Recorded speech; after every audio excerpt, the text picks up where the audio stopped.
Swanbound by Brooke Elden, Chapter 1.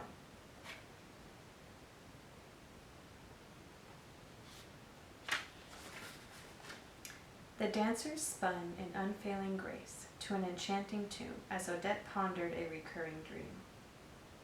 In the dream, she flew high above a magnificent forest, passing trees, lakes, even mountains, never landing nor touching the ground. Then she remembered she had no wings and woke up. Odette was well-mannered, but occasionally would snap undauntedly at those who crossed her like a swan protecting cygnets, with thrashing wings, neck swelled in warning.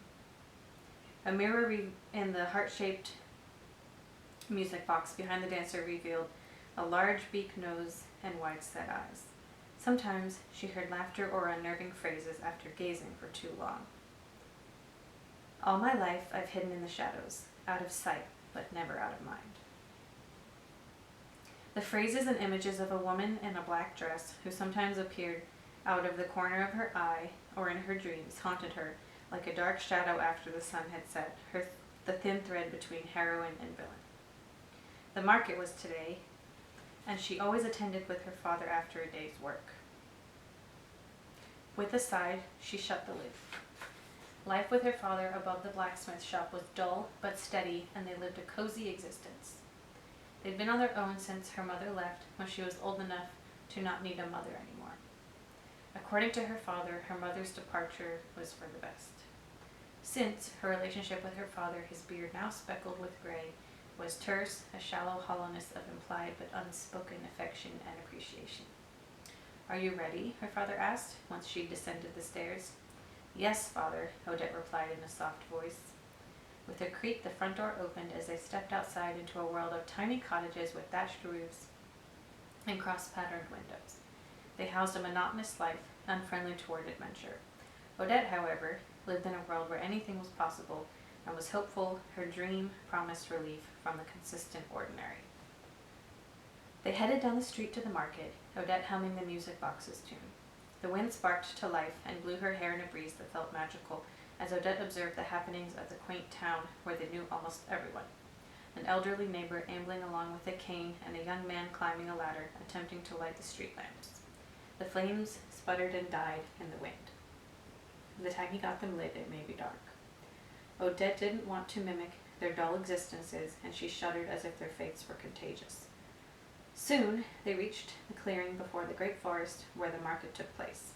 It was a vibrant affair with fruits and vegetables for sale and the air alive with fragrant in-season wildflowers. The grass glowed green beneath the merchant carts and felt soft under Odette's feet as she padded eagerly to the first booth. "What do we need today, father?" she asked, admiring some peaches and plums. "Just the necessities," her father replied, heading to his usual meat and dairy vendor. Odette scowled. She wasn't much for shopping, and it was too beautiful a day to waste. "Yes, I'd like a leg of lamb, please, wrapped just like last time, thanks," Odette's father called as she meandered to a cart selling crowns of flowers. "These are magnificent," Odette complimented the merchant brightly, gracing each with the most delicate touch. They were all the colors she could imagine, each graced with ribbons.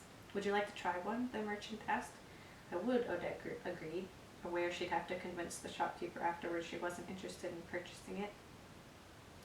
The seller handed her a fuchsia and amethyst crown made of flowers wound effortlessly together, with ribbons streaming down the back. Odette accepted the fine chain of flowers and placed it upon her head, feeling like a princess. "Odette," her father appeared behind her, and she suddenly felt out of place. "Sorry, father. I was dawdling. I just wanted to try one on. A thing of such beauty shouldn't be ignored." She stared at the ground. "You're right," he nodded. "How much for this crown?" he asked of the shopkeeper. "No, father, I don't want it. It was all for fun," Odette argued. At the same time, the keeper provided the price. "Done," her father acquiesced to the shopkeeper's offer. "I'll take it. Are you sure?"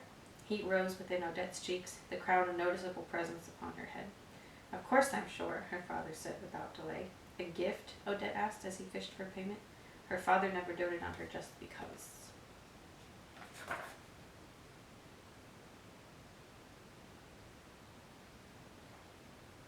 "Yes, for you," he said, once they were through and away from the cart.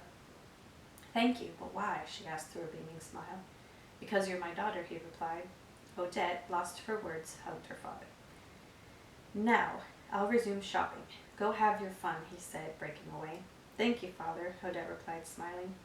She spun through the marketplace, soaking up the last of the sun's rays, nodding to curious onlooking shoppers and merchants. The colors were vibrant, but she didn't need to stop to smell any more of the fresh fruit or behold the delicate fabrics, lace, or ribbons for sale. She had a better idea. The maypole in the center of the square outside the market was adorned with flowers entwined around thick ribbons finely in bloom. They spiraled around the pole, each trail a different color and a most festive sight. It was almost time for the summer celebrations, the lively striking of a violin giving her all the motivation she needed. She began a lively jig near the maypole, spinning in circles, her arms circling to her sides. Many stopped to watch, and Odette gleefully beckoned for them to join her. Come on, she shouted in a laugh. The small band kept time as a few villagers joined in the traditional dance of their kingdom. Odette was surrounded by mirth and merriment save for her father. Odette spotted him from the corner of her eye mid-twirl and called for him. Father, join us! He didn't, steadfastly guarding the groceries and watching her warily. Odette ran to him and seized his arms, dragging him to the center of the group. She swung him reluctantly for the jig, and when the crowd formed a double line, Odette and her father led the way, running through. After that, Odette began a clap, which soon echoed throughout the market before the final circle, dusk creeping upon them behind the massive foreboding woods before the mountains. Though she'd always wanted to explore the forest, Odette heeded warnings from the villagers about the mysterious darkness within. Today, it seemed, was a perfect day for taking chances. A flash of orange darted past as a fox ran into the forest. All were distracted, so surely no one would notice if she snuck away. Between the musical ebb and flow, Odette glanced back, looking for the fox, but it disappeared. All she wanted was to follow the creature. She had to do it now, before the song ended and she was met by protests. Odette pushed through the sea of arms and trailed after the fox, her crown sliding off her head as she raced among the thick trees. It'd do no good to go back for it. Someone would see her. She'd collect it later after the adventure. Mildly guilty for leaving her father, she hoped he wouldn't mind carrying their small order of groceries back to their cottage himself, quite used to her flighty antics. The forest felt alive as if it had its own season. It was like stepping into another land. The festival she'd created was all but forgotten. The winding path glowed in the last of the daylight, the fox long gone. She stared in awe at the various sized trunks, bark peeled off a scattered few, and velvet to the touch. Moss softened the ground and lightened her footsteps, and the air was clean and fresh with the scent of wintergreen. A stream trickled nearby as an old fairy tale entered her mind. She remembered lying in her soft feather bed as a girl, tucked into the brim, surrounded by fluffy, large blankets and pillows as her parents sat and read to her, gilded edge of the book in hand. Once upon a time, there was an enchanted forest. Odette remembered grinning from ear to ear, sinking deeper into the feather bed. A young woman entered on a cool summer's eve. A strange noise echoed throughout the trees. It was almost summer's peak, the moon a waning crescent. Odette smiled as she had when she was a child. She giggled and ran to a tree with a thin trunk, skipping while gripping it with one hand. All was well until suddenly the wind changed. A strong gust blew through the trees. The forest was now unwelcoming and dangerous, the noise echoing again. Odette, Odette, Odette, Odette gasped. She imagined a younger version of herself, pulling the covers through her chin in fright, but she wasn't safe in her bed and there were no covers. She was alone in the dark. The girl was swallowed up by the forest and never seen again. That couldn't possibly be the ending, but the details of the story splayed like frayed edges in her memory. Her thoughts were crudely interrupted by a loud shriek.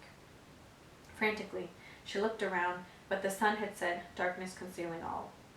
The wind howled meanly as something enormous hovered above Odette, stretching as it landed, rearing a giant head. Odette screamed, inhaling a scent of decay and metal. The creature shrieked again, causing the hair on the back of Odette's neck to stand on end. Huge talons hoisted up Odette from underneath her shoulders as she thrashed and flailed, carrying her into the dark forest and swallowing her screams. They flew, soaring high above the forest she'd so eagerly entered, before swooping dangerously close to the black mass of pines and evergreens. Terror seized her stomach each time the talons yanked her. She wondered where it was taking her and if she'd ever see her father again when a castle appeared in the distance. They were moving so fast she thought they might collide into it, but they came to a screeching halt, sweeping across the cold stone floor of a high castle platform surrounded by partially weathered walls. Odette rubbed her aching shoulders from the jagged ride and shook her head, feeling disoriented. Well, well, well, what do we have here? Someone asked in a raspy voice. Odette turned to see the jagged outline of a large, bulky man in the dark space. Help, Odette said with a gasp. I've been kidnapped. A disturbing cackle interrupted her plea for help. There's no need to explain the situation to me. I was there. You were? She started. My dear. The man took a few steps toward her, then snapped his fingers. A candle in a sconce on the wall instantly flickered to life. I am the winged creature. The candle provided enough light to see the distinct grooves of his hawk-like features. Sorcerer von Rothbart, at your service. You've discovered the secret that is my enchanted forest. He bowed deeply.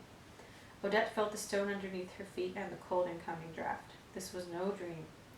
Unfortunately, no one is allowed to enter my forest without suffering a penalty, my little prize, the man continued. Prize? Odette gaped at him. Are you ready to see the lake? He didn't wait for a reply, and in an instant he was the hideous monster Odette had glimpsed on the forest floor. Leathery talons hooked under her sore arms. Odette protested, though now she was acutely aware it would do no good. After a bumpy ride, Odette was placed down, albeit more gently. The lake sparkled in the faint moonlight as an orange glow illuminated the forest and the first rays of the rising sun. She couldn't believe the ride to Rothbart's castle from the village had taken all night. She felt strange and out of sorts. Her neck tingled at the base of her skull, while her arms felt cold and weak like she'd traded her veins for frigid water. She couldn't breathe as sharp needles emerged out of her long pale arms and kept growing until they became white feathers. She couldn't move as her legs shrank. Odette tried to catch herself as she was propelled forward, but found her arms perched by her side as wings. Her stomach churned as her heart thudded in her chest much too fast. She couldn't scream as her mouth elongated into a beak. It was worse than any nightmare, and she was powerless to stop it. Her neck stretched until it could have tied into a knot, and her feet grew skin between her toes. An image of the woman in the black dress appeared behind Odette's closed eyes. Finally, her breathing regulated, and no more changes overtook her body. Her wings, webbed feet, short and top-heavy body, and unnecessarily long neck indicated she'd become a swan. Each breath of air brought less panic, which turned to frustration, then beet-red contortions of anger. Rothbart, she gave him the death glare from the beady black eye. Now, now, my pet, he chided in a mock-soothing voice. You're all right now. There's no need to be angry with me. After all, you did wander into my forest. If you try to escape, I promise you'll remain under my care forever. So don't wander too far, he instructed, chuckling. Your father can't save you now, can he? Now, I'm sure you have a lot of questions. He paced the ground in front of her, his hands behind his back. No need to ask, he said bemusedly, as Odette snapped her new beak open and closed. Let's start with why I've brought you here. When you casually wandered in here, I, of course, noticed. He wet his lips. With each maiden I've kidnapped, I've held faith that she'd be the one to help me restore my kingdom. You see, my kingdom can only be reclaimed if I marry successfully from outside my realm. Until now, no one has been able to achieve success for me. He gazed intently at Odette. I have high hopes for you, lovely. You're positively radiant. Odette didn't like the way he was looking at her. She shook her head. I'll let you introduce yourself to the girls, then get some much-deserved rest. I'll see you soon, but you'd better hope not too soon. Becoming the winged creature once more, Rothbart flew toward the castle, his large wingspan spread against the sky. A flock of swans gathered at the lake's edge, eyeing Odette with caution. They didn't speak, but a sense of understanding of their mutual fates passed between them as they spied each other. They turned their sad eyes from her, waddling single file into an alcove among the trees, filled with swan-sized patches of feathers, moss, and leaves. Drowsy, Odette ruffled her feathers, settling into a broken-end spot. One of the swans scowled at her. Odette shyly moved, only to find there were no more empty places. Instead of merging herself between them, she sulked to a weeping willow by the edge of the lake with its leaves dipping into the water. The groove in its shallow base made a fine place to rest. Odette rested her head on her breast. Sleep would be welcome when it came. She wanted to defy her captor, but as of right now there was nothing she could do but sleep. A silent tear cascaded down her swan face as she wondered when she would hear her music box play its familiar tune again.